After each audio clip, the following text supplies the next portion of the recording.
Finley drove the last nail into the crate herself, because there was no one left she trusted to do it for her. And as the iron head of the hammer rang against the wood in the thin morning air of Dusty Creek, New Mexico, 1883, she told herself that this was the final sound she would ever make on this God-forsaken stretch of earth. She had come to the frontier 4 years ago with her husband, Thomas Finley, who had carried her westward on promises as big and golden as the sunsets that rolled across the mesa each evening. He had spoken of homestead land, of a cattle operation, of children running barefoot through wildflower fields that he swore existed just beyond the next ridge. He had not mentioned the drought. He had not mentioned the creditors.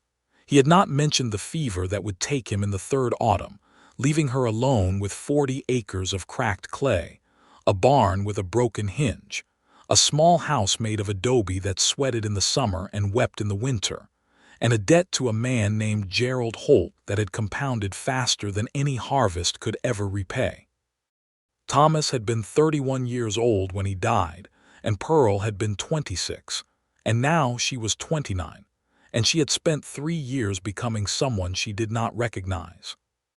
Someone who could pull a calf that was turned wrong in the dark, who could patch a fence line in a windstorm, who could barter flour for labor and keep accounts in a ledger with the same precision as any banker in Santa Fe. She had done all of these things, and none of it had been enough. Gerald Holt had come to her door on the first day of March with a pair of men who wore guns on their hips like jewelry, and he had explained, in a voice as smooth and cold as a river stone, that the note on the property had come due. He had given her 60 days. That had been 58 days ago. Pearl had written to her mother in Missouri, and her mother had written back saying that the guest room was ready, that Pearl ought never have gone west in the first place, and that the frontier was no place for a woman of good sense. Pearl had decided her mother was right. She had accepted the ticket money her mother wired through the telegraph office in Dusty Creek, and she had spent the last 3 days packing what she could fit into 2 crates and 1 trunk. Everything else she would leave for Holt to auction. The livestock had already been sold to a rancher named Birch over the hill, even the mule. The morning she was to leave, she rose before the sun, which was a habit so deeply ground into her that she doubted it would ever leave her, not even in her mother's house in Joplin, where the mornings were soft and smelled of bread. She made coffee with the last of her beans on the iron stove, stood at the window, and looked out at the land. It was extraordinary how beautiful it was in a way that seemed almost cruel. The sky at the edge of the mesa was the deep blue-black of a bruise fading toward purple, and there were stars still burning like they did not know they were supposed to be done. The shapes of the juniper and the rock formation stood dark against the horizon, and the air smelled of sage and cooling stone. Pearl pressed her hand against the glass of the window and felt the cold seep into her palm, and something inside her chest moved in a way that she immediately pressed down. She was not going to feel anything about this. She had decided. The stagecoach to Las Cruces would stop at the crossroads outside Dusty Creek at 8 in the morning. She had 2 hours. Pearl finished her coffee, rinsed the cup at the basin, and set it in the crate with the rest of the kitchen goods she was donating to the church, because the cup had been a wedding gift from Thomas's sister, and she did not want it anymore. She was carrying the second crate to the front porch when she heard hooves. Not the hurried, purposeful sound of a rider with somewhere to be, but the slow, wandering rhythm of a horse that was tired and had been going for a long time. Pearl set the crate down and straightened, her hand moving automatically to the door frame, where she still kept the shotgun on its hook, even though she had told herself a dozen times she ought to have sold it with the livestock. The rider came into view around the bend of the road, and he was not what she expected. Most riders who came by the Finley property uninvited were either Holt's men, drifters looking for water, or cowboys from Birch's spread over the hill. This man was none of those, or he might have been the third, she could not tell yet.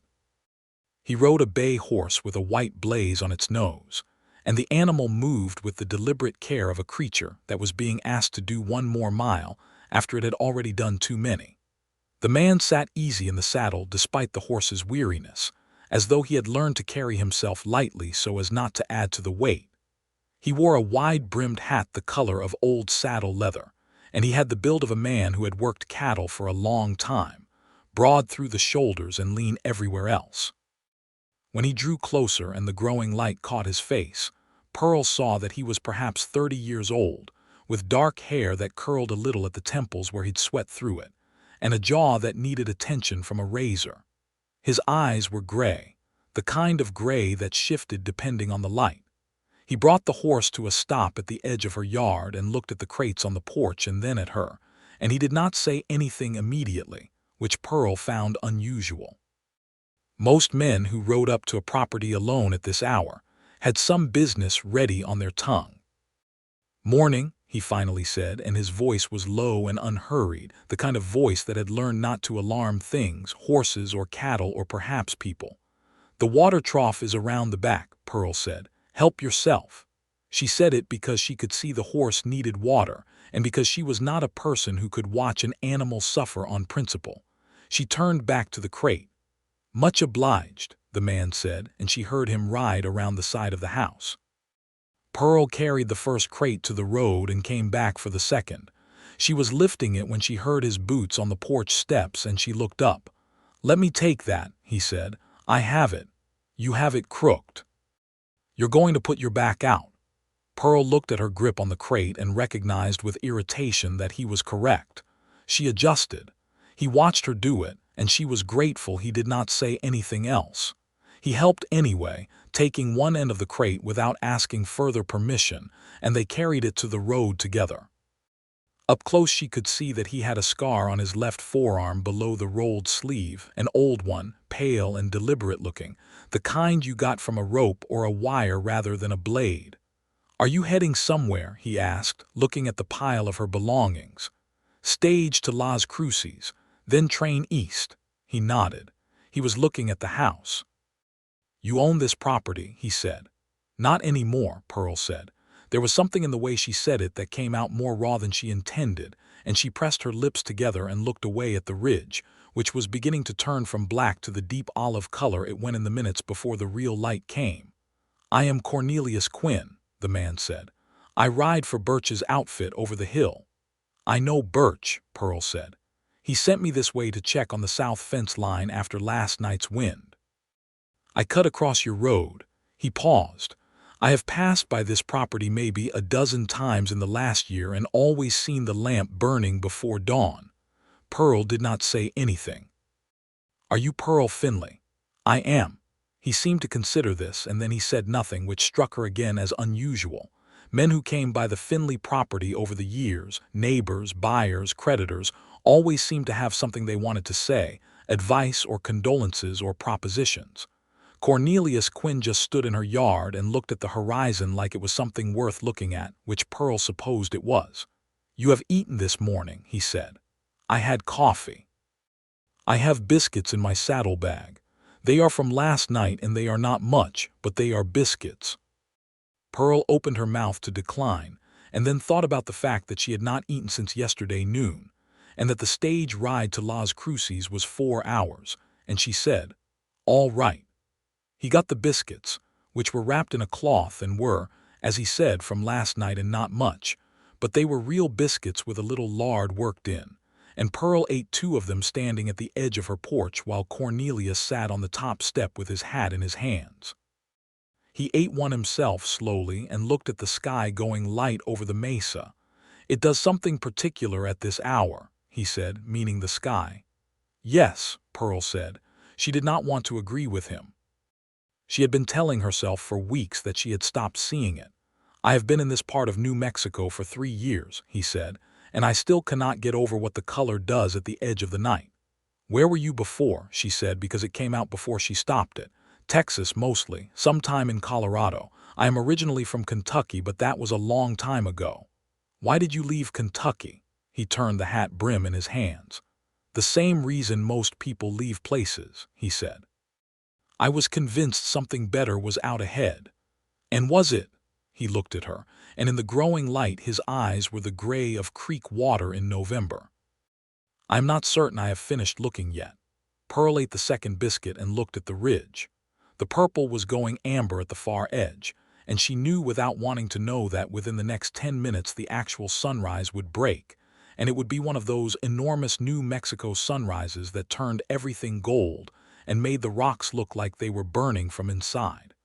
"The stage comes at 8, she said. "I should get back inside and check that I have left nothing important." "Of course," he said, and stood and put his hat on. She went inside and stood in the middle of the main room, which was stripped down to the furniture that belonged to the house.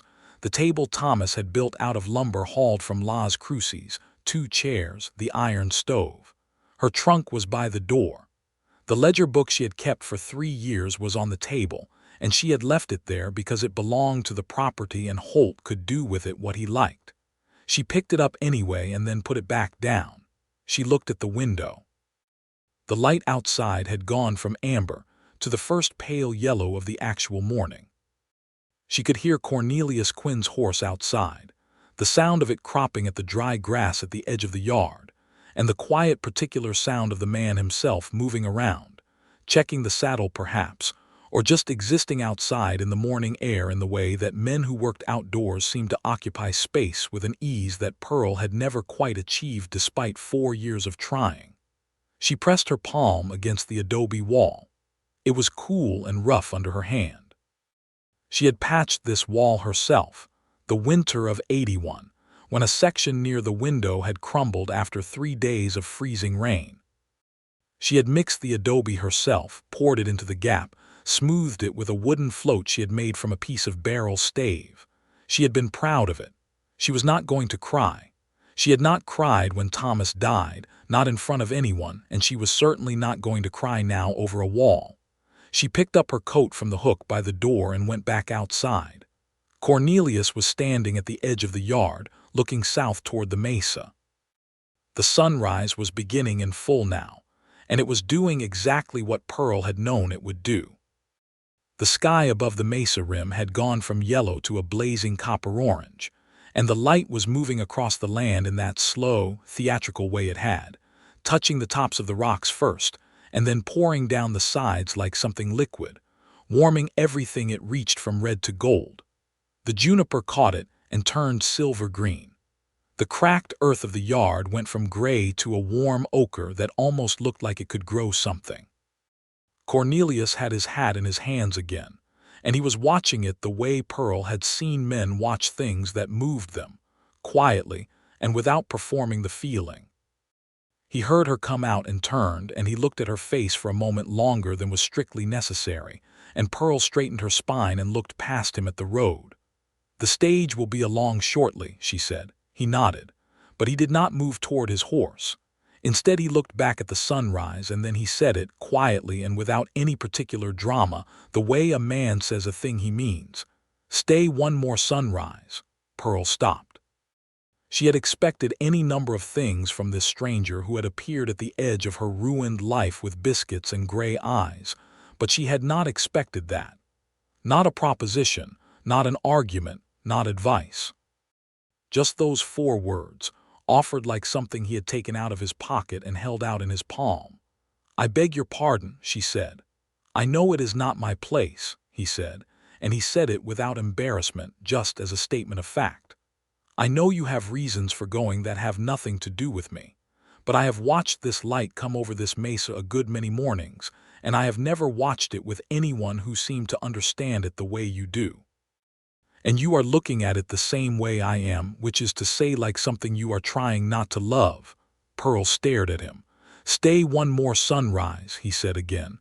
"That is all I am asking. One more. And then if you still want to go, I will help you carry those crates to the stage myself."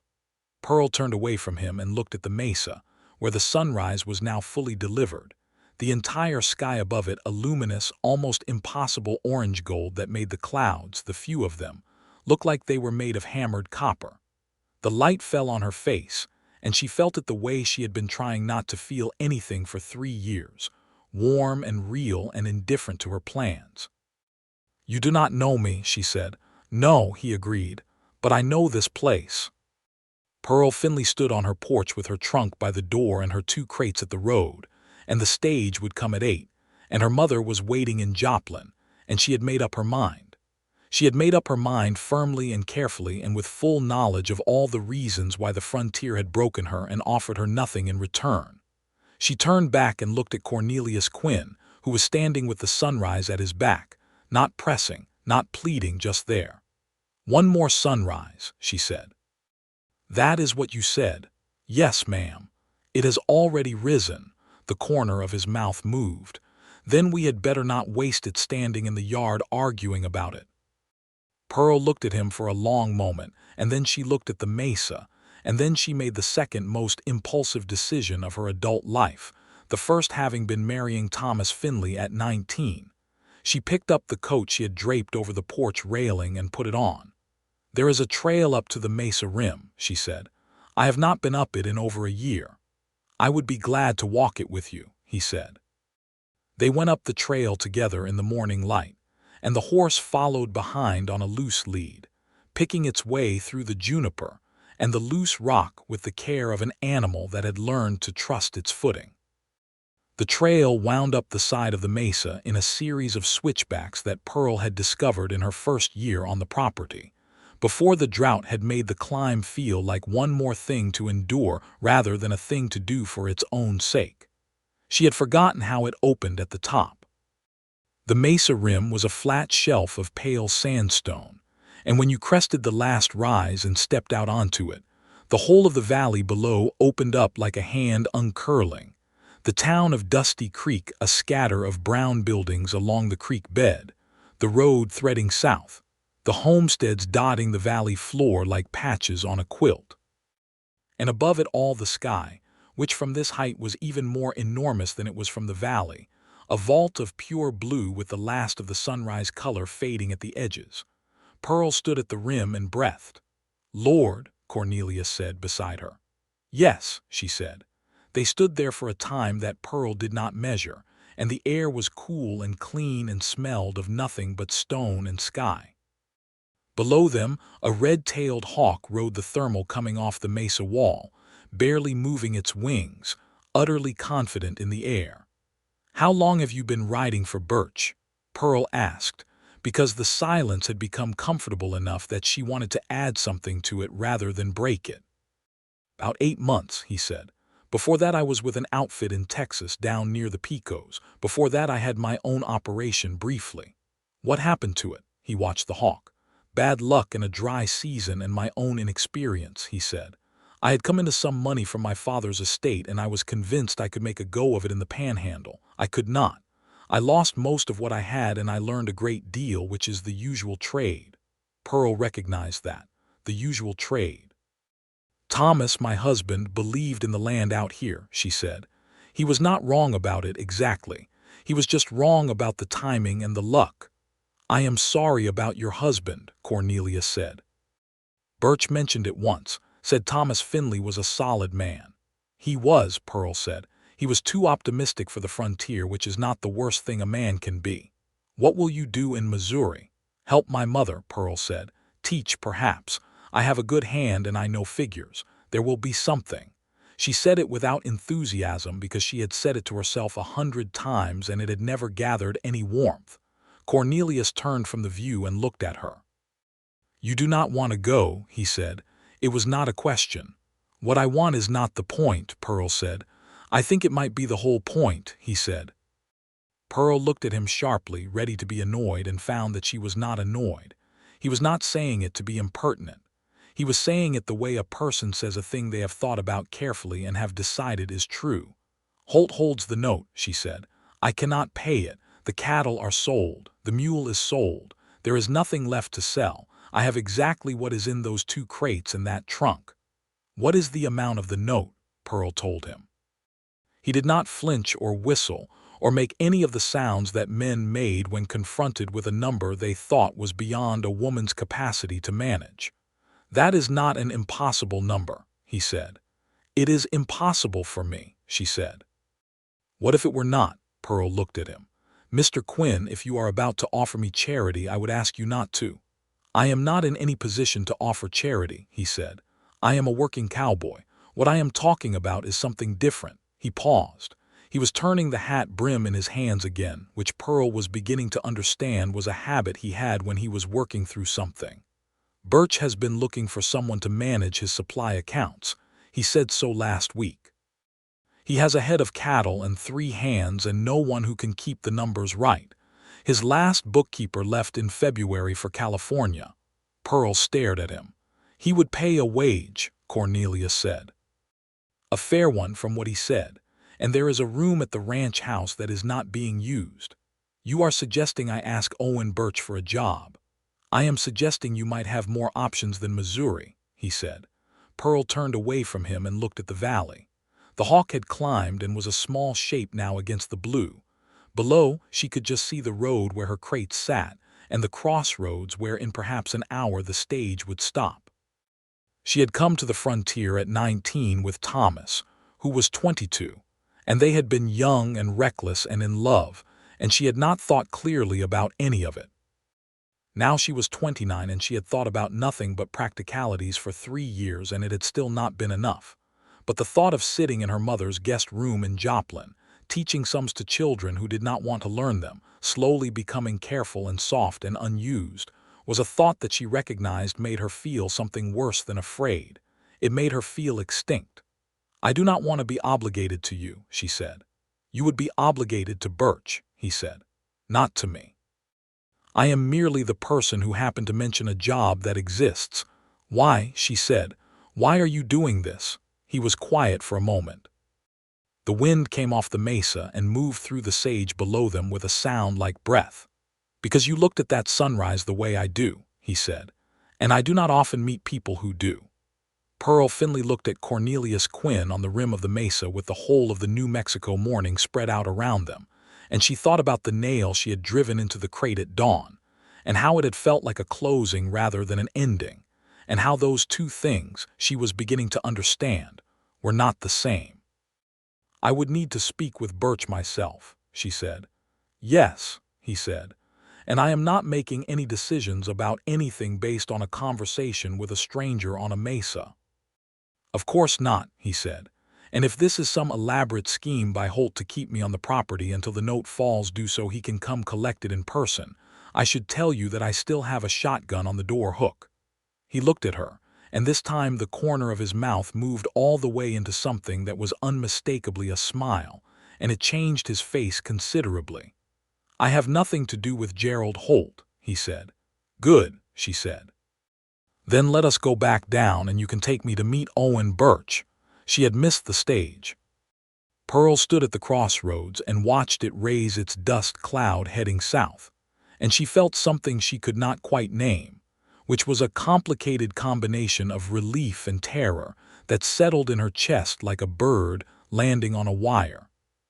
She had sent a telegraph from the post office in Dusty Creek to her mother saying she had been delayed, which was true in the broadest sense. And then she had ridden behind Cornelius Quinn on his bay horse up the road to Birch's spread, which was 3 miles over the hill and considerably more impressive than she had expected.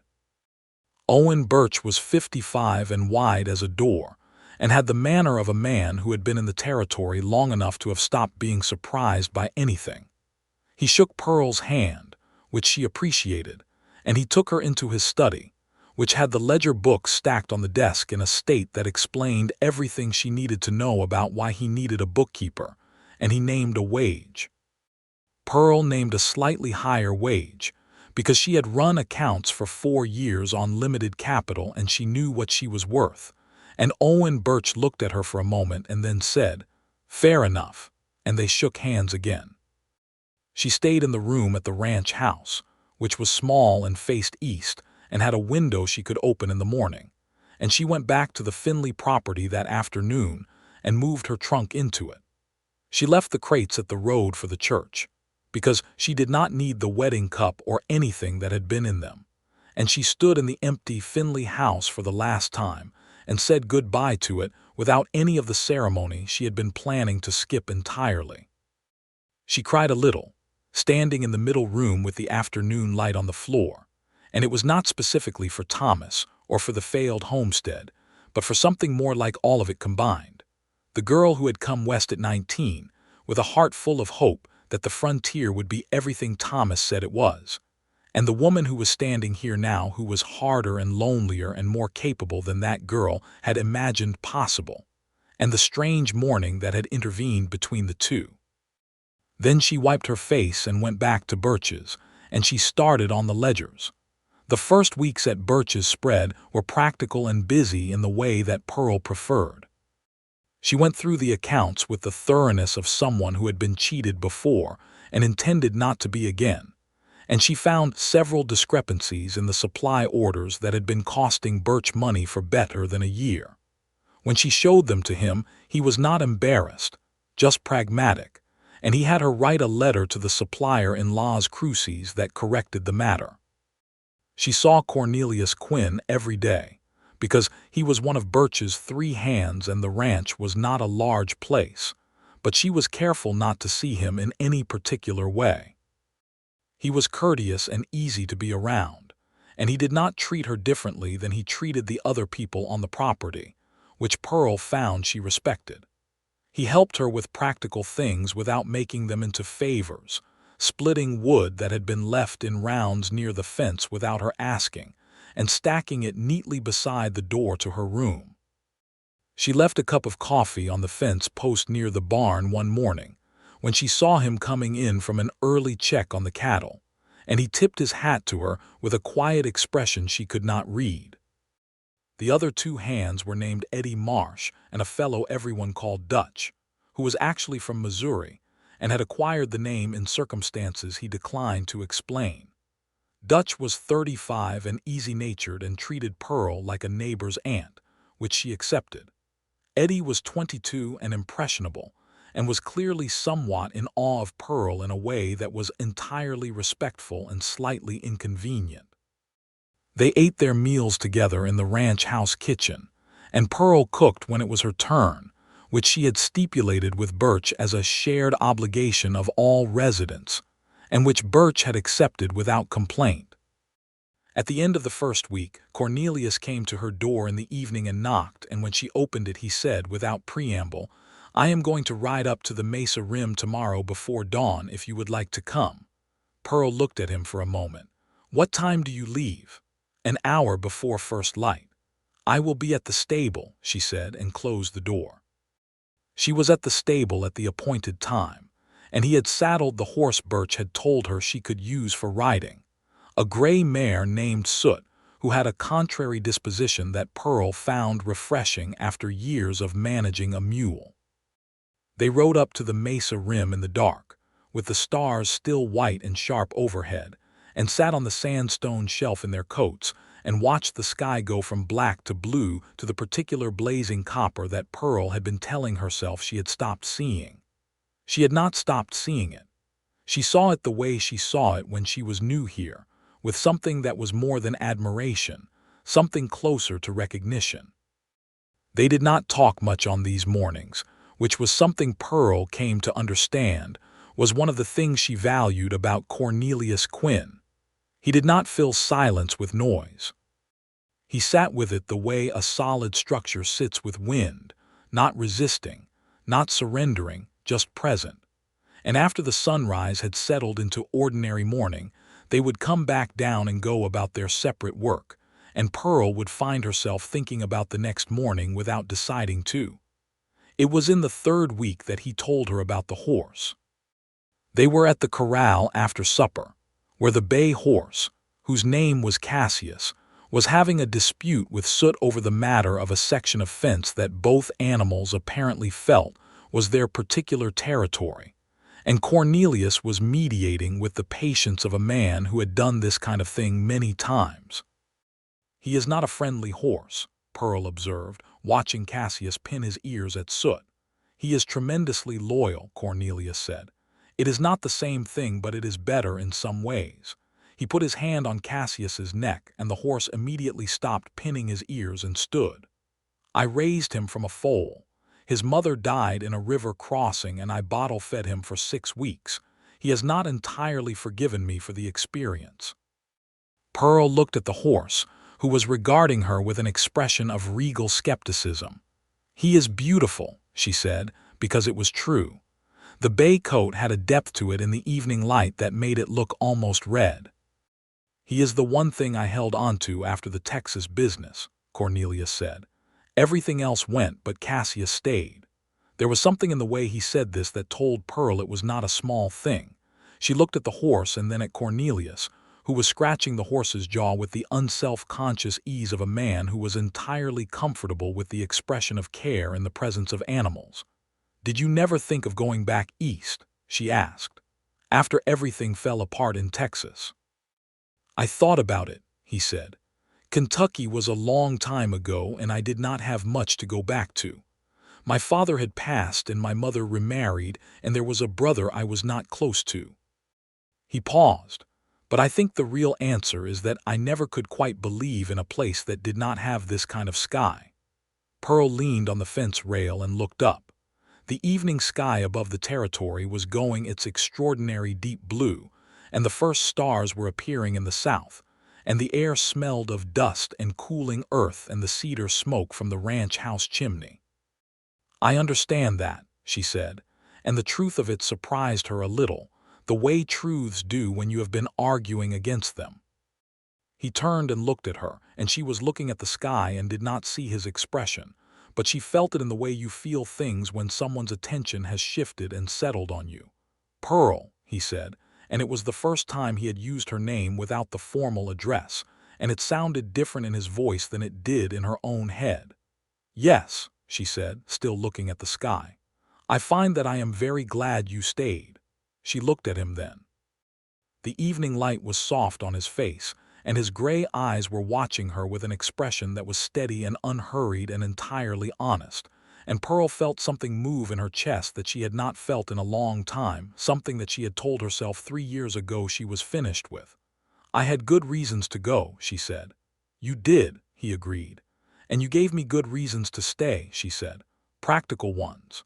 "Yes," he said. "I want you to know that I am aware of the difference," she said, "between practical reasons and other kinds." He nodded.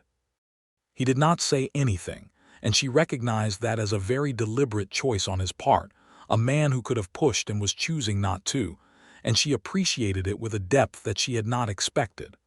"I am going to go check whether Dutch has left anything from supper," she said, pushing off the fence rail.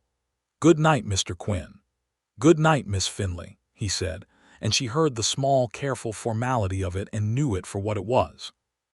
The second month at Birch's brought the spring cattlemen's gathering in Dusty Creek, which was an annual affair that involved most of the ranchers in the valley coming together to share a meal and argue about grazing rights and water access, and the general state of the territory, with the vigor that Pearl had come to understand, was the primary entertainment of men who spent most of their time outdoors with animals.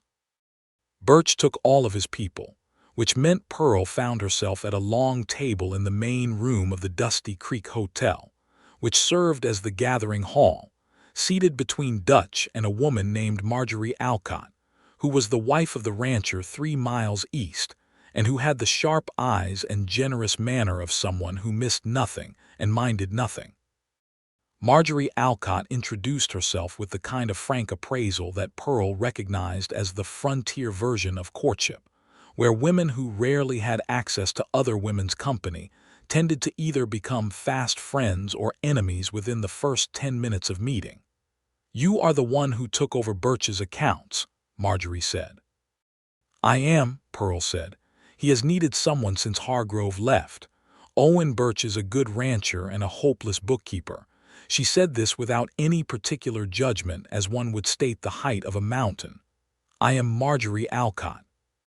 My husband is Robert, who is over there arguing with Thomas Vane about the creek access, which they have been arguing about since 1878 and will continue to argue about until one of them dies, which I expect will be Robert first because he has a temper and Thomas Vane has the disposition of an elderly dog."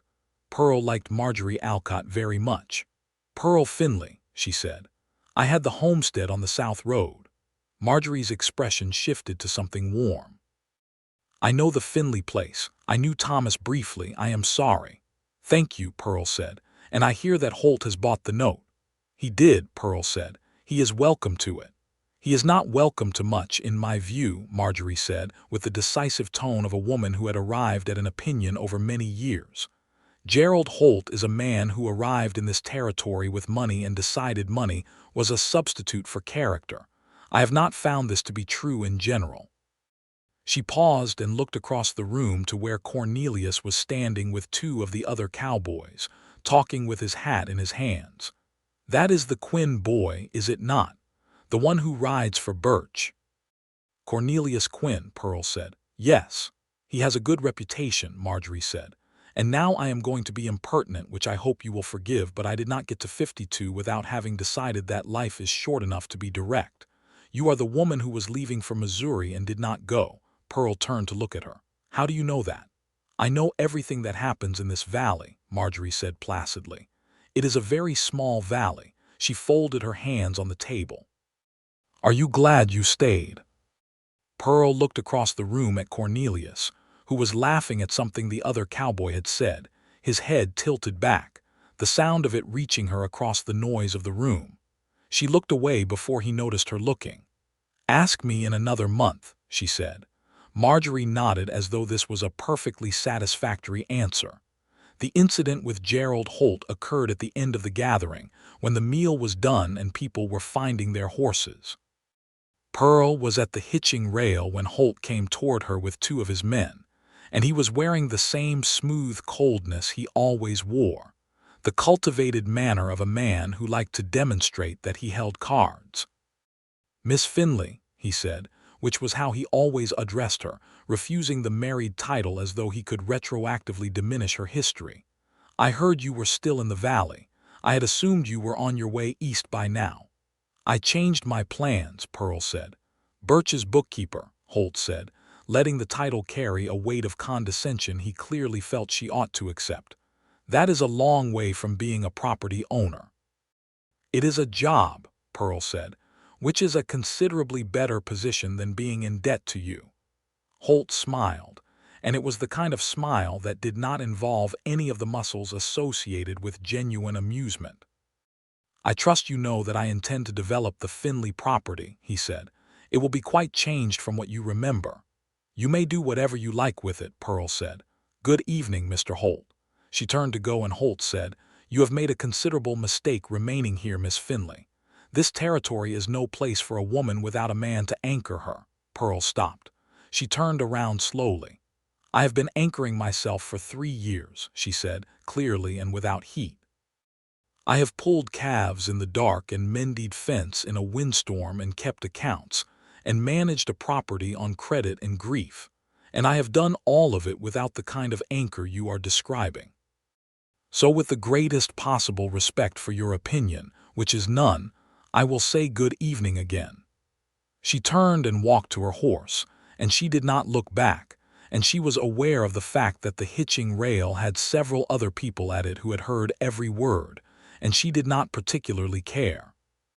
Cornelius was there, a little way down the rail, and he was looking at her as she came along, and his expression was the kind that she had come to understand as his most genuine, which was quiet and direct and without performance. "Ready?" he said, which was all he said. "Yes," she said. They rode back to Birch's together in the evening dark. It was in May when the partnership between them shifted, though Pearl would not have been able to say which particular moment it was, because it happened the way large things often do, not in a single incident but in the accumulation of 100 small ones. The cup of coffee on the fence post, which had become a routine. The mornings on the mesa rim. The evenings at the corral. The conversations that had begun to reach into things that were not practical, that touched on what they each wanted and feared, and had believed in different seasons of their lives. She knew he was careful with her, which she recognized as a form of respect that she had not always received and valued now that she had it. He did not treat her grief over Thomas like something to be solved or competed with. He did not offer himself as a replacement or a remedy. He simply continued to exist alongside her with that steady, unhurried quality, and let the time do what it did. It was a morning in mid-May, when the desert had made its brief, extravagant concession to spring, and the wildflowers were going along the base of the mesa in the kind of purple and yellow that seemed almost unreasonable, and they were up on the rim as usual, and the sunrise had been spectacular in the particular way it was when there was a light layer of high cloud to catch and hold the color, and Pearl had said something about it. Something unguarded about how this kind of morning was the thing she had almost given up. Cornelius had looked at her and she had looked at him, and she had felt the shift between them the way you feel a change in the air before a storm, not the storm itself but the pressure that announces it. "Pearl," he said. "Yes," she said. "I would like to court you properly," he said. "If you are willing, I would like to call on you formally with Birch's knowledge, and I would like for us to see whether what I suspect is true." Pearl looked at him. "What do you suspect?" she said. "That you and I are very well suited," he said, with the calm of a man stating an observation he had made carefully and was confident in. "Not because of the sunrises, although that is a part of it, but because you are the most capable person I have met in the territory and the most honest, and because you make me think about things more carefully than I did before, and because I have found that the mornings are different when I am on that rim with you than when I am there alone." Pearl looked at the valley below them. The wildflowers were visible even from here, patches of color along the creek, and the town of Dusty Creek was just beginning to show its morning smoke from the chimneys, and all of it looked like a painting of a life, the kind of life that Thomas had promised her and that she had stopped believing in, and she thought about what it meant to stop believing in a thing versus what it meant to be done with it. "I would like that," she said. "A courtship." He looked at something that might have been relief, carefully managed. "I am glad," he said. "I want to be clear," Pearl said, "that I am a woman who knows her own mind. I will not be courted into anything I have not decided on my own." "I would expect nothing else from you," he said. "And I have been on my own for 3 years, which means I have habits and opinions and ways of doing things that are entirely mine." "I know," he said. "That is one of the things I find most valuable about you." Pearl looked at him, and the warm light of the early morning was on his face, and his gray eyes were watching her with a steadiness that she had been leaning on without quite admitting it for 6 weeks. "All right, then," she said. "Let us go back down and have breakfast, and you can begin this courtship formally, which I believe involves speaking to Owen Birch." He stood and put his hat on. "Birch already knows," he said. Pearl stopped. "He does. He told me 3 weeks ago that he would prefer I either speak to you or stop mooning around the corrals in a way that was affecting the cattle's disposition." Pearl burst out laughing, which surprised her. She had not laughed like that, full and unguarded, in longer than she could remember, and the sound of it went out over the mesa rim and over the valley and dispersed into the wide morning air.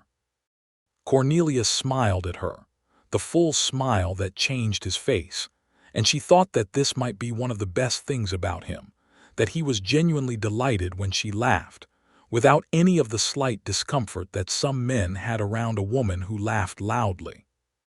"Let us go down," he said. They went down the trail together, and Pearl noticed that the wildflowers had come up along the lower section of the path in the night, small yellow ones with dark centers, and she stopped to look at them, and Cornelius stopped beside her, and without deliberating about it, Pearl reached out and took his hand. He looked down at it, and then at her, and the expression on his face was quiet and serious and warm, and he held her hand carefully, the way you hold something that matters. They walked back down the trail like that. The summer of 1883 in New Mexico Territory was as hot as the summers Pearl had known on the Finley homestead, but she found that living through heat in a house that was not entirely her responsibility was a different experience than living through it alone. There was the companionship of the table at meals, and the way Eddie Marsh complained about the heat with a regularity and creativity that became a kind of running entertainment, and Dutch's habit of sitting outside the bunkhouse in the evenings with a mouth harp and playing something slow and minor key that floated across the yard in the cooling dark. And there was Cornelius. The courtship was, as he had promised, proper, which in the 1883 territory meant that he knocked at her door when he came calling rather than appearing at the corral, and that they rode and walked and talked in ways that were somewhat more formal than before and also somehow more intimate, because they had both acknowledged that there was a direction to it. He brought her things, small, careful gifts that she recognized as the choices of a man who was paying attention. A book of poems by someone she had not read that he had found at the mercantile in Las Cruces when he went for supplies, because she had mentioned once that she used to read before the frontier had eaten all her time. A bundle of the yellow wildflowers from the trail, tied with a piece of twine, left on her windowsill one morning without comment. A careful sketch he had made on a piece of paper of the view from the mesa rim, which was not technically accomplished but was accurate in all the proportions that mattered, and which she put on the shelf in her room where she could see it from the bed. And he listened. This was the thing Pearl had not expected, or had not allowed herself to expect. He listened to her with the full quality of his attention, not waiting for her to finish so he could speak, not filing away what she said for use later, but actually interested in what she thought and felt and remembered. She told him about Thomas, all of it, the promise of the West and the 3 difficult years and the grief that was not simple because nothing about her feelings for Thomas had been simple, and Cornelius listened and asked careful questions and did not try to make any of it easier than it was. "Do you still love him?" he asked her once, on a cool evening in July when they were sitting on the porch rail of the ranch house after supper. "I will always love who he was," Pearl said carefully because she had thought about this. "The Thomas who was alive and hopeful and who believed in the best version of things. What I have let go of is the life he was going to give me, because he could not. And it was not his fault, but I have had to come to a reckoning about it." "That seems honest," Cornelius said. "It took me 3 years to get there," she said. "Those were not wasted years," he said. "You became whoever you are right now, and I am glad of who that is." Pearl looked at him in the evening light. The moon was coming up over the eastern hills, full and orange and enormous the way desert moons were, and it threw a light that made everything soft. "Tell me something about Kentucky," she said, because she wanted to know more of him. And he told her about the farm where he had grown up, the green rolling hills that were as unlike New Mexico as a place could be while still being on the same continent, and about his father who had been a horseman, and about the younger brother he had not been close to and what that distance had felt like from his side of it, and about the year he had spent before coming west when he had worked on a river barge and been utterly miserable and utterly free simultaneously, which he described as the only time in his life he had felt completely without purpose, and how frightening and clarifying that had been. Pearl listened to all of it, and found that it settled into her understanding of him like pieces of a picture that was becoming more complete. He was 31 years old, she had learned, 2 years older than herself, and he had been doing the work of living with the same imperfect dedication she had, accumulating experience and loss and learning and small victories, and he had arrived at this mesa in New Mexico territory at the same time she had, and she was beginning to think that if Thomas had not died, and if she had not been in debt to Holt, and if she had not driven that final nail into the crate that morning, she might never have stood on the mesa rim with a stranger and been asked to stay one more sunrise. She thought about the injustice of it. The way the frontier had been sold to people like her and Thomas as a promise when it was a gamble, the way the land and the weather and the credit systems and the men like Gerald Holt worked together to take what settlers built and funnel it upward, away from the people who had done the building. There were families in the territory, she had heard of them, who had lost everything to drought and bad notes and powerful men, and she had been one of them and she had survived it, but she was aware that many had not. The land was beautiful and it was also ruthless, and the ruthlessness was not only natural. Some of it was constructed deliberately, by men who understood that desperate people were profitable people. She did not say all of this to Cornelius, but she said some of it one evening, and he listened and agreed, And he told her about families he had seen in Texas, Mexican families, who had held land for generations under Spanish, and then Mexican grant, who had found that the American legal system had ways of resolving questions of land title that consistently favored the Anglo newcomers with money for lawyers. He said it plainly, without minimizing it, and Pearl found that his willingness to see and name things clearly was one more thing that she was coming to trust about him. Trust.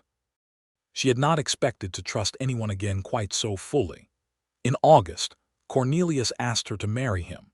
He did it on the mesa rim at sunrise, which she would later tell Marjorie Alcott was either very obvious or very perfect, and Marjorie would say those were not mutually exclusive. He had brought something with him in his coat pocket, which she had noticed on the way up but not commented on because she had developed the good habit with him of not pressing into things before they were ready. When they were sitting on the sandstone shelf with the sunrise going in its full theatrical way across the sky and the valley, he reached into his pocket and brought out a ring. It was a simple band, gold, with a small turquoise stone set into it, the blue-green of the stone the exact color of the New Mexico sky in the hour after the sunrise settled and before the heat of the day began. She looked at it in his open palm. "My mother gave me this ring before I left Kentucky," he said. "She said a man who travels should carry something beautiful so he does not forget what he is traveling toward." He paused. "I have been carrying it for 10 years, and I have not given it to anyone because I was waiting to know that she would understand why it was beautiful. You understand why it is beautiful." Pearl looked at the ring and then at Cornelius and then at the sunrise, which was fully underway now and was doing the thing it did. The copper and gold and the deep burning rose at the horizon, and the valley below coming alive in the light, and all of the territory spread out in every direction being simultaneously harsh and magnificent and entirely itself. "Yes," she said, "I will marry you." He put the ring on her finger and she felt the weight of it settle there, small and solid and warm from his pocket, and he held her hand for a moment and looked at it. And then he looked at her, and Pearl thought that she had not imagined, that morning in March when she was loading crates and had given up entirely, that she would be here in August with the sunrise on her face and a turquoise ring on her hand, and a man who had asked her to stay looking at her like she was the most important thing in the landscape. She leaned over and kissed him, which she had not done before, and the kiss was warm and unhurried and real, and when she pulled back, he was looking at her with the expression that was his most genuine, which she understood completely by now, and she thought that she knew this man's face better than she had known anyone's in a long time. "We should tell Birch," she said. "Birch already suspects," Cornelius said. "He suspects everything before it happens," Pearl said. "He is a very observant man," Cornelius agreed. They told Birch that evening, and Birch shook Cornelius's hand and then, unexpectedly, shook Pearl's as well, and said that he hoped they would both stay on at the ranch because he had no intention of losing his bookkeeper to matrimony, which made Pearl laugh and Cornelius smile, and Dutch played something on his mouth harp that was actually quite joyful, and Eddie Marsh shook Cornelius's hand 17 times. Marjorie Alcott came the next day, having heard through the usual inexplicable channels she operated through, and embraced Pearl on the porch and said that she had known in October and waited to say so, which turned out to mean she had expected it in October and was merely a month earlier than projected. They were married in October, in the small church in Dusty Creek, which was a plain adobe building with a wooden cross above the door, and a minister named Aldrich who had been in the territory since 1870 and had performed more weddings, funerals, and baptisms under this sky than he could count. Marjorie Alcott stood with Pearl, and Dutch stood with Cornelius, and Eddie Marsh sat in the first pew and cried through the whole ceremony with an openness that Pearl found genuinely touching. Pearl wore a dress she had made herself from fabric Marjorie had brought from Las Cruces, a deep cream color with small brown details at the collar and cuffs, and she wore her hair up with a few of the yellow wildflowers from the Mesa Trail wound into it, dried and preserved from the summer. Cornelius wore a dark coat that she had not seen before, which he had ordered through the mercantile and which fit him well, and he stood at the front of the church with the same calm steadiness he had everywhere, though when she came down the aisle he looked at her with an expression that was not calm at all, not in any part of it, and Pearl felt the warmth of it from across the room. The vows, they said, were the traditional ones, because neither of them had wanted to write elaborate promises, understanding that the promises they had already made to each other in the ordinary moments of the last 6 months were the real ones, and the formal words were simply the public acknowledgement of what had already been established. When Minister Aldrich said Cornelius could kiss his bride, Cornelius put his hand gently against Pearl's face and kissed her in front of the small congregation of ranch hands and valley neighbors and one openly weeping Eddie Marsh. And Pearl put her hand over his and kissed him back. And outside the October sun was exactly where it always was, doing what it always did, because the sky did not pause for personal events, and Pearl was glad of this, because it meant the world in which this was happening was real. They had a supper at the ranch house that evening, cooked collectively by Pearl and Marjorie and Dutch, who turned out to have a genuine skill with a Dutch oven that he had been concealing under his general modesty. And the table was full, and the evening went long, and Owen Birch told a story about a river crossing in 1871 that had everyone laughing until they could not breathe. And when the guests had gone and the table was cleared and the house was quiet, Pearl stood at the window of the room that was now their room, looking at the night sky above the mesa, and Cornelius came and stood behind her and put his arms around her, and she leaned back against him. "We should ride up to the rim in the morning," she said. "Yes," he said, "for the sunrise." "Yes," he said again, and she felt him smile against her hair. The year that followed their marriage was the fullest year Pearl Finley Quinn had lived since coming to the territory. She continued to manage Birch's accounts, which were now organized to a standard that she could be proud of, and which had improved Birch's operating position considerably. Cornelius continued to ride for Birch, and was given increasing responsibilities that suggested Birch was considering him for a foreman role, which Cornelius handled with the modesty of a man who had been trusted before and understood what trust required. They saved money carefully, both of them, because they had both lost everything before and understood that security was not a gift but a practice. They discussed it openly, the way they discussed most things, over breakfast or on the mesa rim or on the porch in the evenings, planning in the practical, unsentimental language of people who had learned that the frontier rewarded preparation more than hope.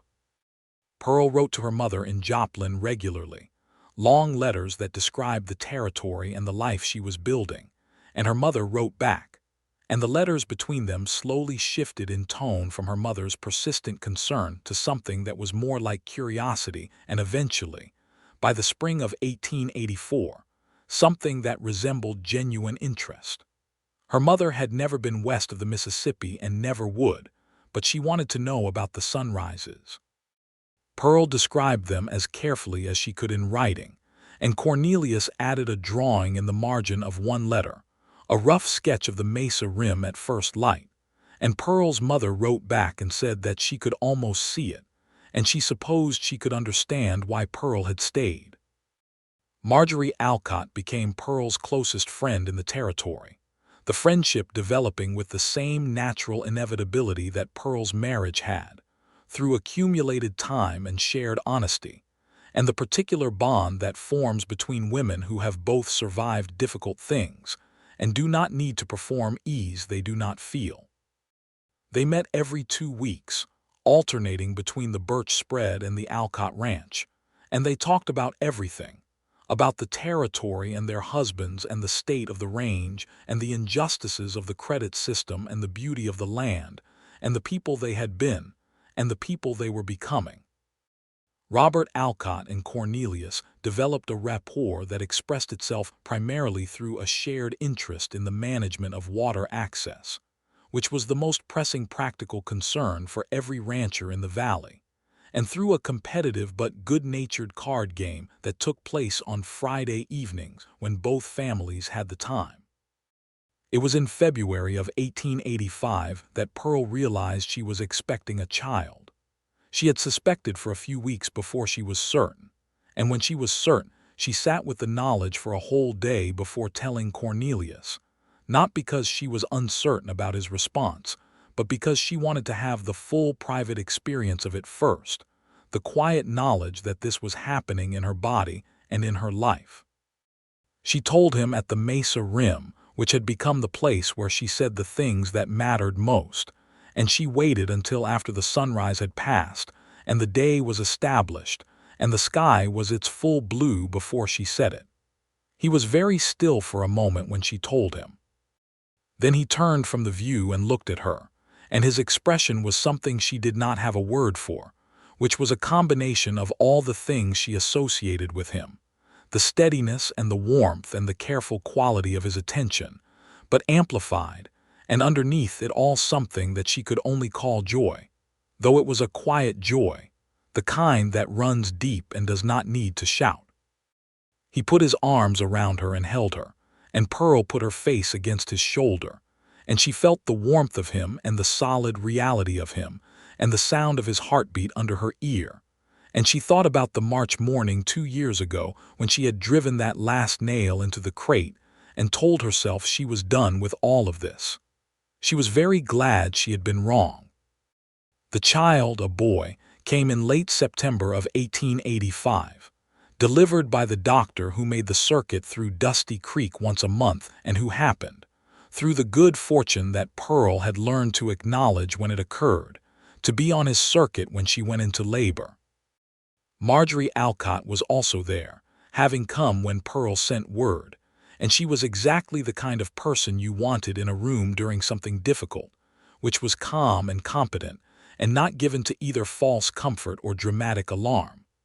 Cornelius was in the hall outside the room, and Pearl could hear him through the door, not pacing but breathing, the careful deep breathing of a man who was managing himself. She found this steadying rather than worrying, because it told her that he was frightened for her in the way that people are frightened when they love someone, which was a real and legitimate response, and also that he was handling it with the discipline she trusted. When it was done and the doctor had said that both mother and child were healthy, and when Pearl was lying in the bed with the boy in her arms, Cornelius came in.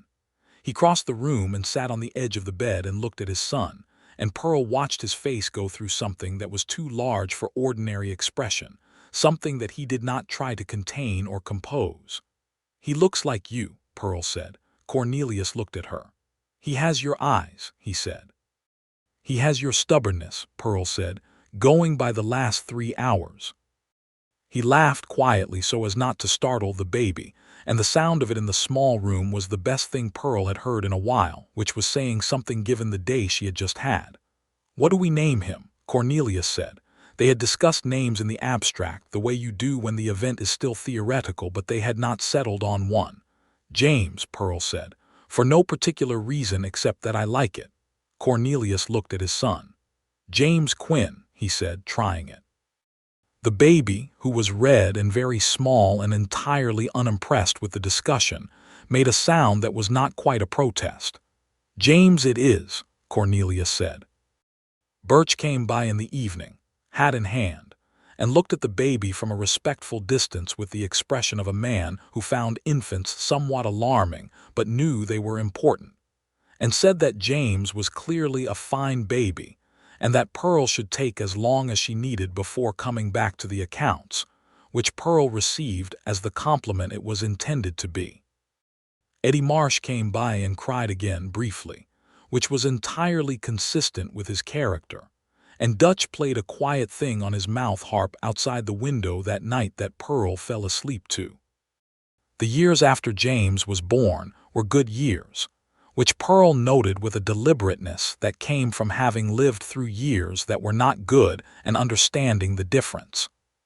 She and Cornelius had built their life at the Birch Ranch into something solid and known, and the daily texture of it was rich in the small particular ways that she had not imagined in her life before the frontier. When she had thought happiness was a large, announced thing rather than the accumulated weight of morning coffee, and a child learning to walk, and a man who still turned to look at the sunrise with the full attention of someone seeing something worth seeing. James was a bright and curious child, and he had Cornelius's steady quality and Pearl's directness, and he was interested in everything, which delighted both of his parents, though it kept them continually occupied. He learned to ride before he was 4, on Soot the gray mare, who had apparently decided to revise her disposition for the purpose of carrying very small humans, and was patient with James in a way she was patient with almost no one else. Cassius the bay horse remained entirely unimpressed by James for approximately a year, and then made a private decision and permitted James to feed him from his hand, which Cornelius accepted with the equanimity of a man who understood that Cassius operated on his own timeline. By the summer of 1887, Pearl was managing not only Birch's accounts, but also those of 2 neighboring ranches, the Alcott Place, and a newer operation run by a young rancher named Prescott who had come from Colorado, and who had the sensible quality of someone who knows what he does not know and hires accordingly. This had grown gradually from a favor to Marjorie into a small enterprise, and Pearl had begun to think about it in terms of what it might become. She discussed it with Cornelius on the mesa rim, which remained their place for the conversations that mattered, and he listened with his full attention and said that she should do it, that she had the capability and the reputation, and that there was no reason she should not build a practice of her own. It would mean spending some days in town, she said. If I am going to take on additional clients, I would need an office. I know, he said, James would need looking after on those days. Birch has a cook now, he said, Mrs. Calloway is perfectly capable of looking after James for a day. Mrs. Calloway was a woman of 50 who had come to the territory from Ohio the previous year, and who had taken up the position of cook at the ranch with the efficiency of someone who had been running a household for 30 years, and found that running a kitchen for cowboys was not substantially different. She regarded James with the fond exasperation of a woman who had raised children and remembered everything about it. You are not worried about it, Pearl said. Cornelius looked at her. About you building something of your own? No, why would I be? Pearl looked at the valley. Some men are, she said. Some men are many things that I am not, he said. You are the person who built and managed and saved this property before I ever arrived on the road that morning. You were doing all of that before you knew I existed. I am not interested in being the reason you stop. Pearl looked at him, this man she had married, who had his hat in his hands as usual, turning the brim in the habit she had watched for 4 years and could now read as well as text. And she thought about the morning in March 1883 when she had nearly left, nearly gone to Missouri to become her mother's careful guest. And she thought about the 2 words he had said, and all the mornings since, and James learning to walk across the dusty yard with his hands out for balance, and the turquoise ring on her finger that was the color of the sky in the good hour. And she thought that the frontier was still harsh and still beautiful and still ruthless in ways that had not changed, and that she had learned to hold all of it at once. She had also learned that the holding was easier when you were not doing it alone. I am going to need someone to help with the drafting, she said, if I take on more accounts. Eddie Marsh has a decent hand, Cornelius said. Pearl considered this. Eddie Marsh had developed considerably in the 4 years she had known him. He was 26 now and considerably more settled, and he had, indeed, a very clear and regular script that she had noticed when she asked him to copy out a list for the Birch supply order. I will ask him, she said. He will say yes, Cornelius said. He has been looking for a reason to spend less time in the saddle since that incident with the fence post last spring. He sprained his ankle, Pearl said. He sprained it comprehensively, Cornelius said. Pearl's accounting practice opened in a small office in Dusty Creek in the spring of 1888. in a room off the back of the mercantile that she rented from the proprietor, a practical arrangement that gave her access to the foot traffic of the most visited building on the main street without the overhead of a standalone office. She had a desk, 2 chairs, a good lamp, and a filing cabinet that she had ordered from Santa Fe, which arrived in 3 pieces and had to be assembled with instructions written in an optimistic approximation of English. Eddie Marsh came to work for her, which delighted him and amused Dutch, who told him that going from riding cattle to keeping books was the natural progression of a man who was afraid of cows, which Eddie received with the equanimity of someone who had grown up considerably and no longer needed to defend himself against Dutch's jibes. Pearl was 29 years old again in 1886. She corrected herself. She was 34 in 1888, which was older than she had been when she drove that nail into the crate, and she was aware of this in the way you are aware of the weight and shape of your own life when you have lived enough of it to look back. She looked back sometimes, not with regret but with the specific kind of attention you give to terrain you have crossed, noting the difficult passages and the places where you had made good decisions and the places where you had made bad ones and the unexpected moments of grace. The morning in March of 1883 was one of the unexpected moments of grace.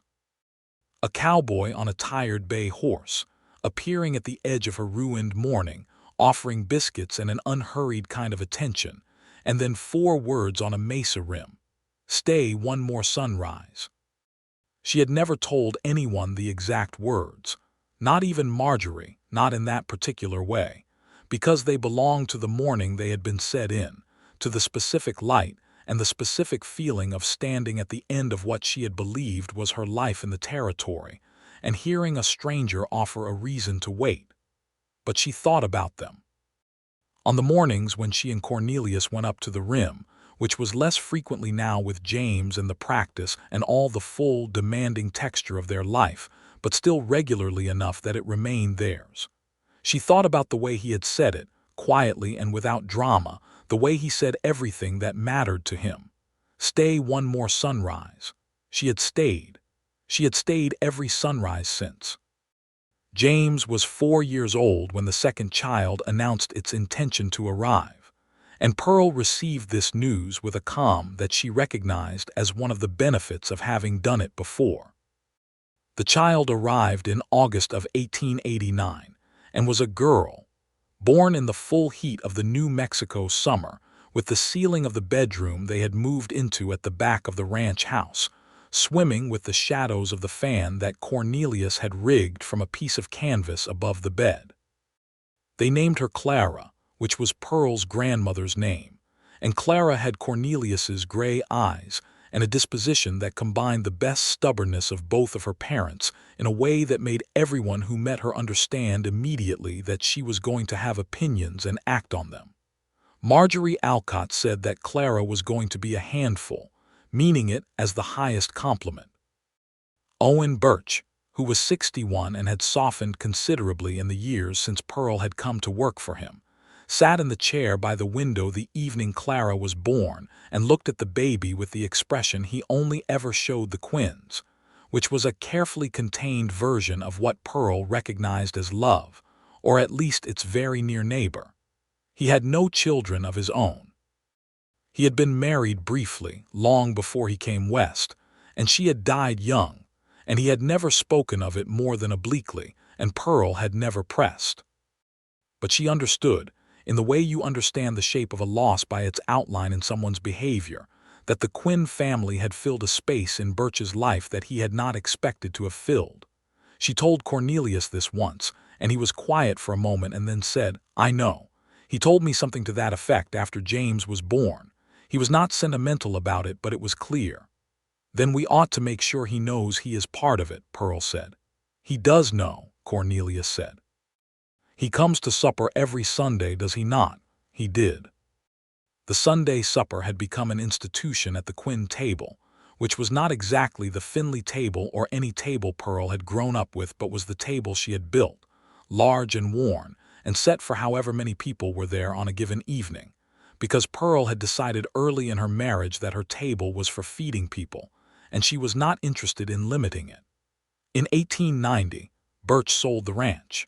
He did not sell it to anyone Pearl or Cornelius had expected.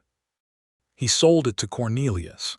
He came to them in February with the offer, presented in his usual direct way, without preamble or the kind of soft approach that Birch found inefficient.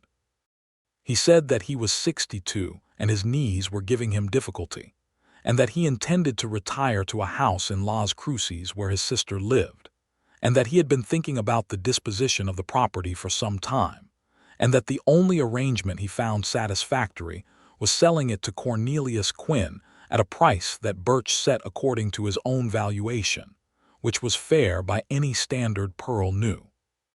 You could get more from a buyer in Santa Fe, Pearl said, because she was the accountant and she said these things. I am not interested in getting more from a buyer in Santa Fe, Birch said. I am interested in this property going to someone who will not ruin it, which narrows the field considerably. Cornelius looked at the price Birch had written on the paper, and then at Pearl, and Pearl looked at their savings, which she knew to the dollar, and she did the arithmetic that she always did in her head before she said anything. We have enough for the first payment, she said, and the practice's income would service the balance. Cornelius looked at Birch. I need a day to think, he said. Take a week, Birch said. I am not in a hurry. They went up to the mesa rim the next morning, both of them, and James came with them this time because he was 5 and capable of the walk, and he had his father's love of the early morning in a way that Pearl found endlessly touching. They watched the sunrise together, the three of them, with James between his parents asking a continuous stream of questions about why the sky changed color that Cornelius answered with patient accuracy. Because the light has to travel through more air at an angle, Cornelius explained, and the air scatters the blue light away and lets the red and orange through. James considered this. Where does the blue light go? He said. It is still there, Cornelius said. It becomes the blue of the rest of the sky. James looked at the blue overhead. I want to keep a piece of it, he said. Your mother's ring has a piece of it, Cornelius said. James looked at Pearl's hand where the turquoise ring was its constant weight, the blue-green of the sky in the good hour. Pearl held her hand out so James could see it clearly. Yes, James said, satisfied, and went back to watching the sunrise. Pearl looked at Cornelius, and he was already looking at her, with the expression she knew completely after 7 years of marriage, and she thought about the very first morning when they had stood on this rim together and she had felt something she had told herself she was not going to feel. We should buy the ranch, she said. Yes, he said. They bought the ranch.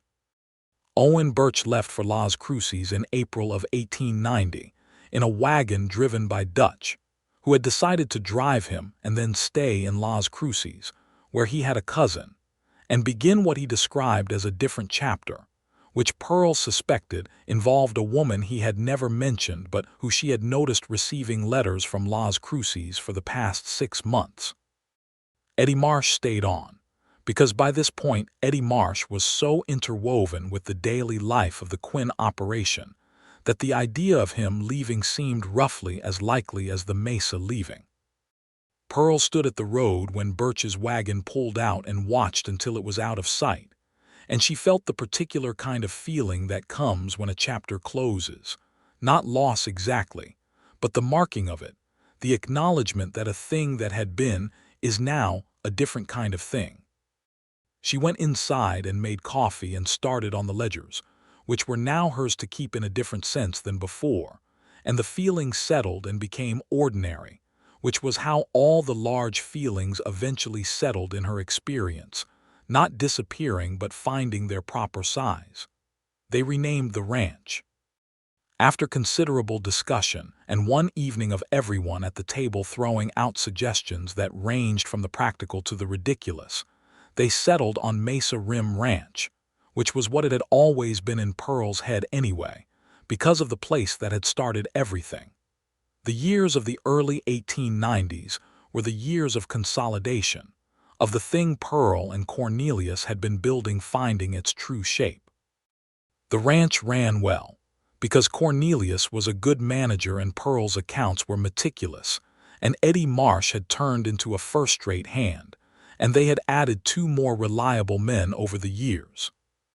The accounting practice in Dusty Creek expanded as the town and valley grew, and Pearl had hired a woman named Susanna Pruitt to help with the drafting, a young woman of 22 who had come from Kansas with her family, and who had a gift for numbers that she had been told all her life was inappropriate for a girl, and that Pearl told her was an asset. Susanna became invaluable, and Pearl paid her well for it, because she knew what it meant to be valued correctly. James grew into himself, tall and quiet like his father, with Pearl's directness and a gift for horses that surpassed both his parents and even Cornelius's relationship with Cassius. He had a way with animals that was almost uncanny, a patience and attention that communicated itself to horses and cattle in some language Pearl could not quite see the mechanism of. And by the time he was 10, he was genuinely useful on the ranch in ways that had nothing to do with compulsion and everything to do with his own absorption in the work. Clara was the opposite, in the way that siblings often are, all motion and opinion and social energy, moving through every room like something that required negotiation. She had Cornelius's gray eyes and her mother's capacity for arithmetic and her own particular genius for people, which showed itself early in the way she could read a room and understand what everyone in it needed. Pearl watched this gift developing with a combination of wonder and recognition. Cornelius was a wonderful father, which Pearl had suspected and was glad to have confirmed. He was present in the way that working people are present when they choose to be, not in a constant hovering way, but in the quality of his attention when he was there, the same quality he brought to the mesa rim and to the evenings on the porch, and to the conversations that mattered, which was the sense that what he was attending to was the only thing that mattered in that moment. He and James built a fence together one summer, the east fence that had needed replacing, spending a week on it that involved a great deal of patient teaching on Cornelius's part and a great deal of concentrated learning on James's. And at the end of it the fence was straight and solid, and James was proud of it in a way that sat quietly in him, the way his father's pride did, not needing to announce itself. Pearl found them at the end of that week sitting on the new fence rail in the last of the afternoon light, both of them in the same posture, forearms on knees, looking at something in the distance that Pearl could not quite identify, but which she understood was just the particular quality of that light on that piece of ground. She stopped at the corner of the barn and looked at them, her husband and her son, and the thing she felt was too large for a single name but included all the names, gratitude and love and a kind of fierce gladness. She went inside and started supper and heard Cornelius's voice and James's voice through the window, the low, unhurried tone of the father and the lighter, engaged tone of the son, talking about something, the cattle perhaps or the fence or nothing in particular, and the sound of it was the best sound the ranch made. Cassius, the bay horse, died in the spring of 1893, at a great age for a working horse, and Cornelius buried him himself in the corner of the east pasture. James stood beside his father at the grave with the same quality of stillness that Cornelius had, and Pearl stood with them, and it was a small and private ceremony that was more honest than many larger ones Pearl had attended. Cornelius said nothing for a long time, and then he said, "He was the one thing I kept.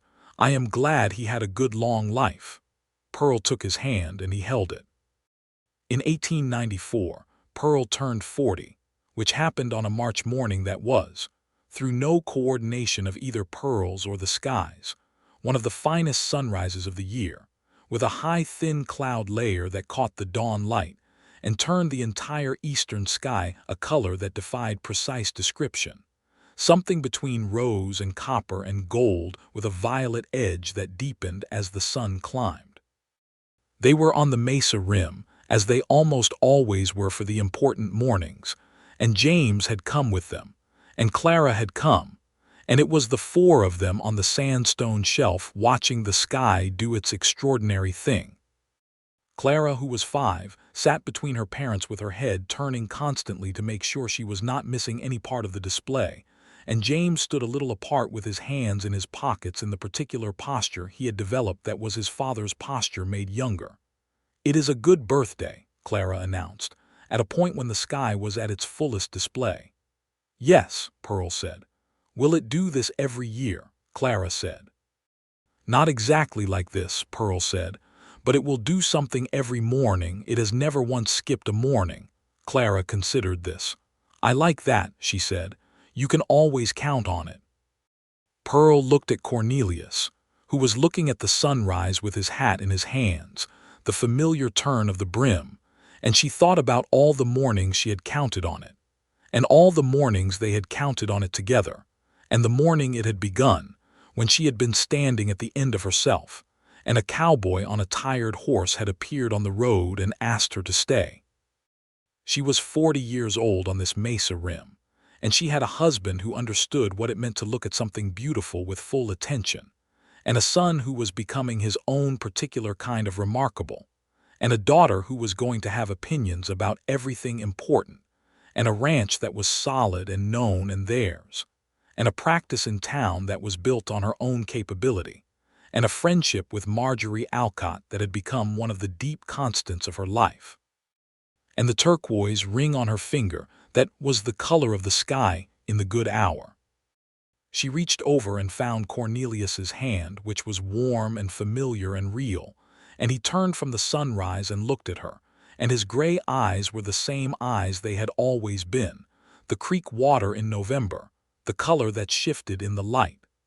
"Thank you," she said quietly, so the children would not hear it and ask what it meant, because it was meant for him. He looked at her the way he always had, with the full and unhurried quality of his attention, and she knew that he understood exactly what she was thanking him for, not just the birthday morning, not just the life they had built, but the morning in March of 1883 when he had stood with his hat in his hands on this same rim and asked her to stay one more sunrise. "Thank you for staying," he said. Clara leaned against Pearl's side, small and solid and warm, and James turned from his contemplation of the distance to ask his father something about the cattle schedule for the week, and the conversation shifted into the ordinary, which was where life lived most of the time, and Pearl stood in the middle of all of it and looked at the sunrise that was now fully delivered and beginning to settle into the broad blue of the regular morning. She had nearly gone to Missouri. She had nearly packed herself into her mother's guest room and become careful and soft and unused. She had been entirely certain that March morning, with the last nail in the crate and the stage coming at 8, that the frontier had taken everything and left nothing, that there was no reason to stay. One more sunrise, he had said. She had stayed. She had been staying ever since. The mesa caught the full light of the morning and turned gold along its rim, and the valley below spread out in all its improbable beauty, harsh and luminous and utterly itself. And Pearl Finley Quinn stood in it with her husband's hand in hers and her children beside her, and felt the particular, hard-won, magnificent weight of a life that had become exactly what it was. She would come back to this rim tomorrow morning, and the morning after, and all the mornings that followed, because that was what you did with things that were worth seeing. You came back to them. You stayed. That was the whole of it, really. That was what the frontier had cost her and what it had given her, what the sunrises had been teaching her since the first one she watched from the Finley property at dawn with hope in her chest and no idea what was coming. You stayed. You looked at the thing in front of you with full attention. You held the hand beside you, and you did not mistake the difficulty for a sign to leave. She had very nearly missed all of it. She was deeply, completely glad she had not. Below them the red-tailed hawk was up early, riding the thermal off the mesa wall with its wings barely moving, and Clara saw it and grabbed Pearl's sleeve and pointed, and Pearl looked at the hawk and thought that she would remember this morning for the rest of her life.